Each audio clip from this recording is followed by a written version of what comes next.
In 1847, half of the world's harvests rotted in fields before they could be gathered. A farmer with a scythe could cut barely an acre per day, racing against time as crops withered and people went hungry. In a small Canadian blacksmith shop, Daniel Massey was quietly shaping a revolution that would transform not just farming, but the very way humanity produced food, in ways no one could have predicted. But first, they'd face a devastating factory fire, a near-fatal accident, and a business merger decided by a single coin toss. Through wars and economic collapses, the red machine spread to 5 continents. What began in that small Ontario workshop would transform agriculture forever. This isn't just about machines. It's how a blacksmith's dream became the company that fed the world, one red tractor at a time.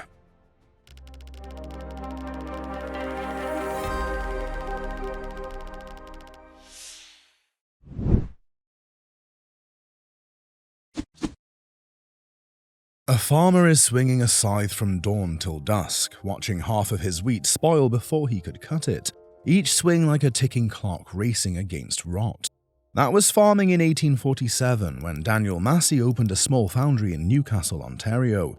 He started with simple plows, while Allenson Harris built hay rakes in Beamsville. Neither knew their blacksmith shops would revolutionize farming. Most farmers at the time didn't trust machines. They'd spent generations working the land by hand. But in 1852, everything changed when Massey began producing the Ketchum mower, Canada's first mechanical mowing machine. One horse pulling this machine could outperform 20 men with scythes. Skeptics became believers and demand grew faster than either shop could keep up. Daniel Massey didn't live to see how big his business would become. When he died in 1856, aged 58, his son Hart took over at just 33 years old. Hart had vision. In 1861, he introduced the Woods mower, then the Woods self-rake reaper 2 years later.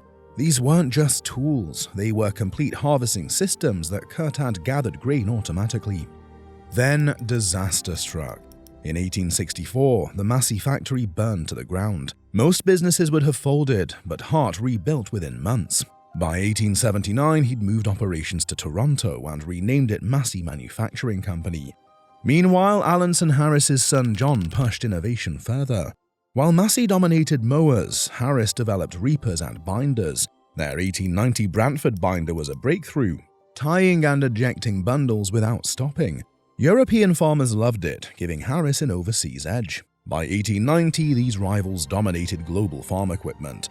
Massey had factories in Toronto and Paris. Harris exported to Australia and South Africa. Their competition became an innovation race, outpacing farmers' ability to adapt. Hart Massey saw an opportunity, merging strengths. After secret talks, Massey Harris was born in 1891, the British Empire's largest farm equipment maker, with factories on 3 continents and 1,500 employees.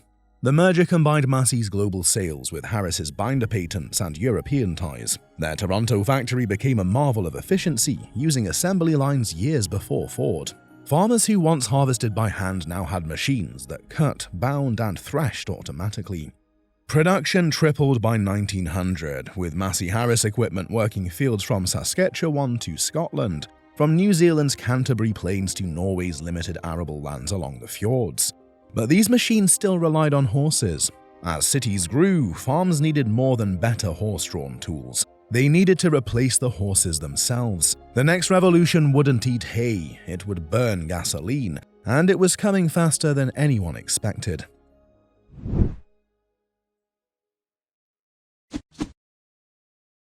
In 1910, a Massey Harris salesman stood in a Montana field watching 200 draft horses pulling plows.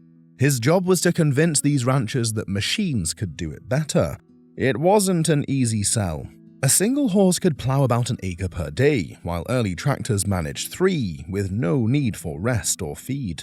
But farmers distrusted machines that broke down, required gasoline, and couldn't reproduce like livestock. The salesman knew mechanical horsepower would win, he just had to prove it. Massey Harris expanded into the US, buying Johnston Harvester Company in 1910 for factories in Batavia, New York. Yet they lagged behind International Harvester's assembly lines. Their 1918 Parrot licensed tractor, a sturdy machine with enclosed gears and a Buda 4-cylinder engine producing 25 horsepower at 1,000 RPM, was reliable but unremarkable. The 5,400-pound machine could pull a 3-bottom plow through heavy soil, but its 4-speed transmission, with speeds from 1.6 to 4 miles per hour, and lack of power takeoff limited versatility compared to competitors. The real breakthrough came in 1928 when they acquired J.I. Case Plow Works. The $1.3 million deal brought Wallace tractors and engineers who understood critical design needs. Machines had to work in mud, hills, and uneven terrain. The Wallace design featured a U-frame chassis that served as the tractor's backbone, a revolutionary approach that reduced weight while increasing strength by 30% compared to conventional frames. This expertise birthed the 1930 model GP 1522. While most tractors struggled in wet fields, its 4-wheel drive, powered by a transfer case, kept it moving. The Waukesha 4-cylinder engine delivered 15 horsepower at the drawbar and 22 at the belt pulley, with a governed speed of 1,150 RPM. Farmers reported harvesting slopes previously deemed untillable. One Dakota wheat grower wrote, "This tractor climbs where horses flounder." With electric starters and hydraulic lifts capable of 1,200 pounds of lifting force, it was decades ahead of competitors. In Europe, the GP model was adapted for regional needs. German farmers received versions with narrower wheelbases, 52 inches versus the standard 56, for working in traditional smaller fields. In France's Champagne region, specialized high-clearance versions navigated the vineyards without damaging precious vines. Finnish forestry operations used modified GPs with half-tracks for winter logging, while Dutch farmers received models with wider tires specifically designed for the soft soils of reclaimed polders. World War II forced Massey Harris to pivot. They built over 2,400 M5 and M24 tanks, swelling cash reserves from $2.4 million to $10.3 million. The M5 Stuart Light tank, powered by twin Cadillac V8 engines producing a combined 296 horsepower, shared engineering principles with their agricultural equipment: reliability, serviceability, and performance in difficult terrain. This military production introduced advanced metallurgy and precision manufacturing techniques that would later benefit tractor design. But their boldest move came in 1944, convincing the US government to let them build 500 self-propelled combines for the Harvest Brigade. With farmhands overseas, crops rotted in fields. These Model 21 combines, featuring a 14-foot cutting width, 42-inch cylinder diameter, and Chrysler 6-cylinder industrial engines, cut 1 million acres that summer, saving 333,000 man-hours. A single operator could harvest 35 acres daily, compared to the 8 to 10 acres possible with towed combines. Farmers who doubted machinery now lined up to buy post-war models. In Australia, where vast wheat fields and labor shortages made mechanization essential, the Model 21 transformed harvesting practices. Australian farmers modified these combines with extended grain tanks and specialized sieves for their unique conditions. New Zealand dairy farmers, meanwhile, adapted Massey Harris tractors for their hilly terrain by adding counterweights and reinforced axles, innovations the company would later incorporate into standard models. Yet tractors still had a fatal flaw: implements attached poorly, sometimes flipping and crushing drivers. Irish engineer Harry Ferguson had spent years perfecting a 3-point hitch to solve this. As Massey Harris celebrated their combine's success, Ferguson's design would force them to confront an uncomfortable truth: power meant nothing without control. The next revolution wasn't about replacing horses, it was about making machines move like extensions of the farmer's body. That shift began with a hitch system, a coin toss, and a merger. But first, Massey Harris had to admit their tractors, despite their strength, still couldn't match the intuitive partnership of a man and his team of horses. Ferguson could, and he was about to show them how.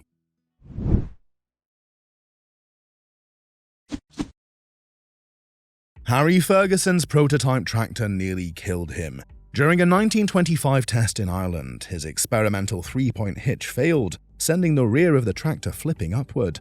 Ferguson barely escaped being crushed, but the accident proved his point. Existing tractor designs were dangerously inefficient. Farmers struggled with separate implements that either dragged behind tractors or required their own power source, leading to fatal accidents when equipment jerked unexpectedly.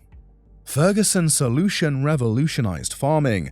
a 3-point hitch connecting implements directly to the tractor's frame.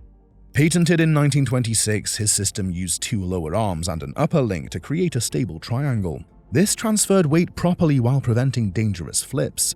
Hydraulic controls automatically adjusted implements based on soil resistance. Farmers could now plow or mow without wrestling with attachments. By 1939, Ferguson's tractors claimed 20% of the US market.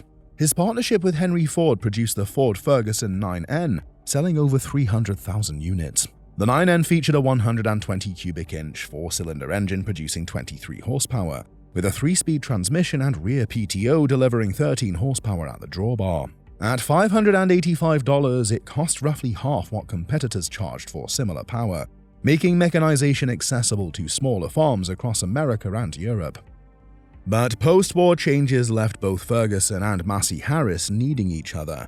Ferguson lacked production capacity, while Massey lagged in tractor tech. Negotiations stalled over stock valuations until a dramatic moment. In a high-stakes gamble, Ferguson pulled out a British half-crown coin and proposed settling the matter with a flip. Massey executives won, securing slightly better terms. That coin marked the birth of Massey Harris Ferguson Limited on August 17, 1953. The merger combined Ferguson's engineering with Massey's global network. Within a year, Massey Ferguson tractors featured key innovations. 1. Automatic draft control adjusting plow depth.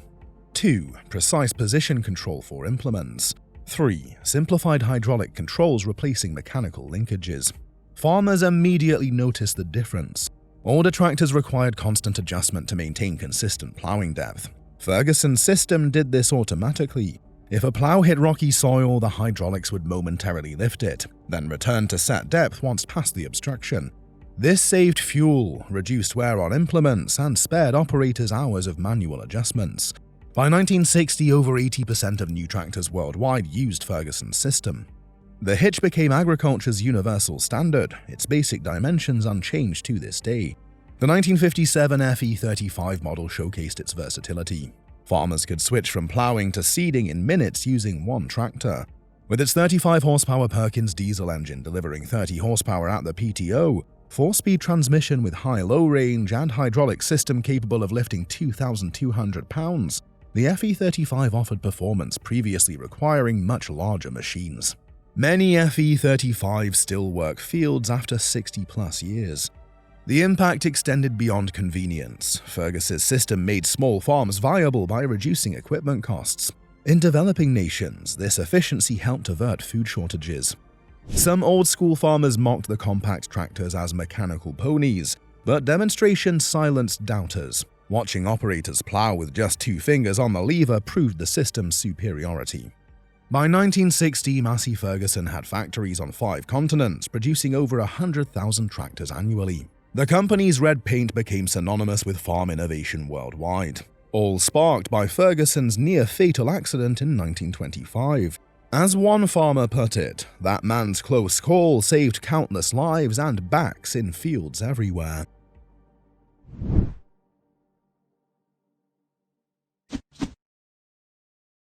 An Australian wheat farmer once drove his MS-35 for 12 hours straight during harvest season. The next morning, dust still clinging to its red paint, the tractor started on the first crank. Stories like this became common as Massey Ferguson tractors spread across the world in the 1950s and 60s. That reliability earned them a permanent place on farms from France to Argentina. The company continued its global expansion with the establishment of Massey Ferguson Australia in 1958 and a tractor factory in Brazil in 1960, building versions adapted for regional conditions, from Brazilian sugarcane fields to Australian wheat belts. Local competitors resisted. German farmers protested Massey's growing market share, while some governments imposed tariffs. Massey responded by acquiring manufacturers like Spain's Ebro and Italy's Landini, turning critics into partners. Soon the same tractor design could roll off lines in Coventry, Beauvais, and Detroit with minor regional adjustments. The 1959 acquisition of Perkins engines proved transformative. Their multi-fuel P6 engine let tractors run on kerosene or low-grade diesel, critical in developing nations. The P6 featured a 6-cylinder design producing 45 to 60 horsepower depending on configuration, with a compression ratio of 16:1 for diesel operation or 7:1 for gasoline or kerosene. Its wet-sleeve cylinder design allowed for easier rebuilds in field conditions, while the direct injection system improved fuel efficiency by 12 to 15% over pre-chamber designs used by competitors. When compared to International Harvester's comparable engines, the Perkins P6 offered 8% better fuel economy and 40% longer service intervals. John Deere's 2-cylinder designs of the era provided more low-end torque, but couldn't match the Perkins power-to-weight ratio or multi-fuel capability. Perkins-powered models also lasted longer, sometimes reaching 10,000 hours before overhaul, nearly double the 5,500 to 6,000 hour lifespan of typical competitors' engines. This reliability directly fueled the MF100 series' success. The MF100 series showed how global manufacturing worked in practice. Introduced in 1964, the lineup included the MF135, 45 horsepower, MF165, 60 horsepower, MF175, 67 horsepower, and MF180, 80 horsepower, all sharing core components including transmission cases, hydraulic systems, and operator controls. Engineers designed the series with regional variations from the start. A French MF135 might have narrower axles for vineyards, while an Australian version got reinforced front ends for rough outback conditions. Cotton farmers in Mississippi could order high-clearance models, and rice growers in Thailand got special seals for flooded paddies. By 1970, the MF135 had become the best-selling tractor in history. Over 500,000 units had left factories on 5 continents. Its success came from consistent quality. Whether assembled in England, France, or the United States, every MF135 met the same standards. Mechanics knew them inside out, parts were available worldwide, and generations of farmers learned to drive on them. Some still work daily after 50-plus years with only routine maintenance. When compared to the Ford 4000 series, its closest competitor, the MF135 offered 5% more hydraulic capacity, 12% better fuel economy, and significantly more comfortable operator positioning. Case's competing models provided more raw power, but couldn't match the MF135's maneuverability or implement control precision. John Deere's similar-sized tractors featured more sophisticated transmissions, but at a 15 to 20% price premium that many farmers couldn't justify. Early models had minor issues like differential oil leaks, but Massey addressed them with warranty fixes, strengthening loyalty. The red machines became fixtures worldwide, plowing fields in 120 countries. Yet financial storms loomed as competitors emerged with cheaper labor and demand shifted toward larger machines. The empire built on steel and diesel would soon face its greatest test.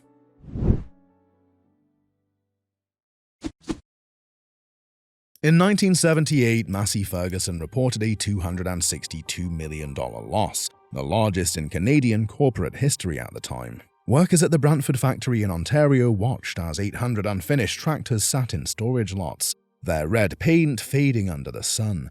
"We knew each one represented a family's livelihood," recalled a third-generation assembly line worker. "Seeing them rust was like watching our future disappear."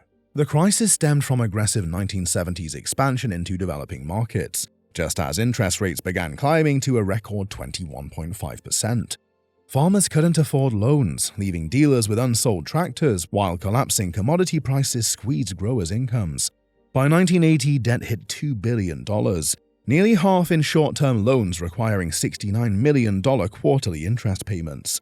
New chairman Conrad Black implemented brutal cost-cutting. The workforce halved to 33,500 in 5 years, with 15 factories closed, including historic plants in Manchester and Toronto. In Coventry, workers accepted 4-day weeks to avoid layoffs. Engineers stripped features from tractors, removing rubber mats and gauges to cut costs. The Brantford plant, once producing 100 combines daily, operated at half capacity, while unfinished machines weathered the elements outside. Despite the turmoil, innovations like the 1982 MF2000 series showed engineers' determination. This new tractor line featured a completely redesigned transmission offering 18 forward speeds compared to competitors' typical 12 to 16 speeds. The hydraulic system delivered 54 liters per minute at 2,800 psi, outperforming John Deere's comparable models by 12% and Case's by 8%. The new power control hydraulic system allowed operators to implement response rates from the cab, a feature competitors wouldn't match for nearly a decade. But by 1983, lenders demanded radical changes. The solution came in 1986, reorganization as Varity Corporation, isolating profitable divisions from agricultural debts. The iconic tractor business became just one subsidiary among many. Consolidation followed. Detroit's plant closed, shifting production to Brantford, where the workforce dropped from 7,500 to 3,000. "My father and grandfather built Massey's," said a laid-off welder. "Now we're just another casualty." Retirees lost healthcare coverage as pension benefits shrank. In Coventry, unionists paraded coffins to protest closures. Yet the tractors themselves endured. Farmers kept repairing aging MF-135s rather than buying new, proving the machine's durability. Mechanics fabricated parts when supplies ran short, a grassroots loyalty that preserved the brand's value.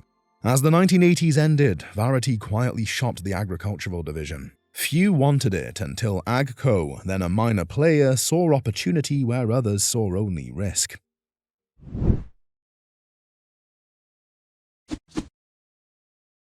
When AGCO bought Massey Ferguson in 1994 for $328 million, it acquired more than a struggling company. It gained a global dealer network of over 4,000 locations and a brand farmers still trusted.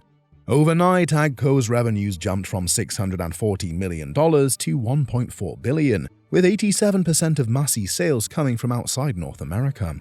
The real challenge was competing against John Deere's tech and New Holland's ergonomic designs, while preserving Massey's identity. AGCO consolidated factories, eliminated duplicates, and focused on core models with loyal followings. The Beauvais factory in France, opened in 1960, became central to this strategy. Between 2017 and 2022, AGCO invested €250 million to expand it to 54 hectares, bringing high horsepower production back from Minnesota. In 2022, the plant built its 1 millionth Massey Ferguson tractor, proof the brand was growing again. New models like the 2020 MF8S series balanced tradition with innovation. Its selective catalytic reduction system cut emissions by 40%, while advanced fuel systems improved efficiency. The cab ran at just 68 decibels, quieter than conversation. But the real leap was the Datatronic 5 terminal, giving farmers real-time data on fuel use and field conditions. The tractor could adjust operations automatically based on soil maps or weather forecasts. Practical touches remained key. The Protect U design kept the engine separate for easy repairs, while the sloped hood improved visibility. Engineers ensured components could be serviced with basic tools, acknowledging not all farmers had high-tech workshops. This approach extended to the 2017 MF Ideal Combine. Instead of chasing raw power like Claas's Lexion 780, with its 790 horsepower, or John Deere's S790, with its 617 horsepower, Massey's team incorporated years of farmer feedback. The result was a machine that auto-adjusted settings based on crop conditions, with onboard cameras monitoring grain quality in real time. The Ideal Harvest system used 52 sensors to continuously optimize threshing parameters, reducing grain loss by up to 15% compared to manually adjusted systems. The dual helix rotors, each 4.84 meters long with a diameter of 600 millimeters, provided 25% more separation area than conventional designs while requiring 20% less power. Not every move was high-tech. AGCO's 2025 partnership with SDF to produce smaller tractors under 85 horsepower freed capacity for specialized machines. The strategy kept costs competitive without sacrificing reliability. Today, Massey Ferguson holds a significant percent of the global tractor market. Old MF-135s still outnumber newer models in Africa and South America because they're easier to maintain. During 2020 supply chain disruptions, AGCO's localized production kept Beauvais running while competitors stalled. The challenges ahead, autonomous tractors, electric power, AI, are being met the Massey way, focusing on what farmers need, not just what's possible. The brand that nearly died in the 1980s thrives by staying true to its roots while embracing change. Those red tractors endure because they understand farming isn't just a business, but a way of life.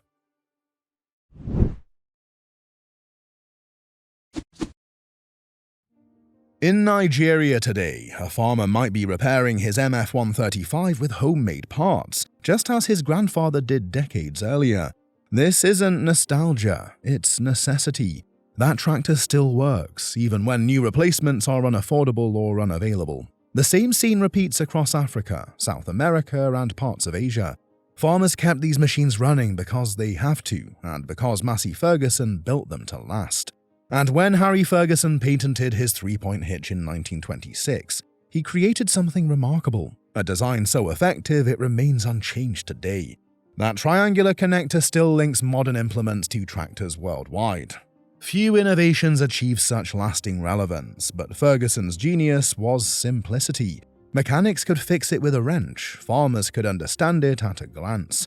The impact of these machines becomes clear in the numbers. Between 1965 and 2000, developing nations increased cereal production by 175%, while expanding farmland just 25%. Massey Ferguson's durable, affordable equipment brought mechanization to regions still using oxen. Today, a substantial percent of Commonwealth farms operate at least one older MF model, often the indestructible 135 series, with its narrow profile for small fields and tolerance for poor quality diesel. Modern challenges demand new solutions. At Massey Ferguson's Agrispace Center, engineers develop innovations like a subscription-free GPS system and emission retrofit kits for older tractors. The 8S series tractor cuts emissions 40%, while keeping familiar controls, critical for farmers upgrading from vintage models. Even the high-tech Ideal Combine harvests data without requiring computer skills to operate. AGCO's 1994 acquisition brought global resources while preserving this practical approach. The company expanded warranties in emerging markets and kept producing simple tractors alongside advanced models.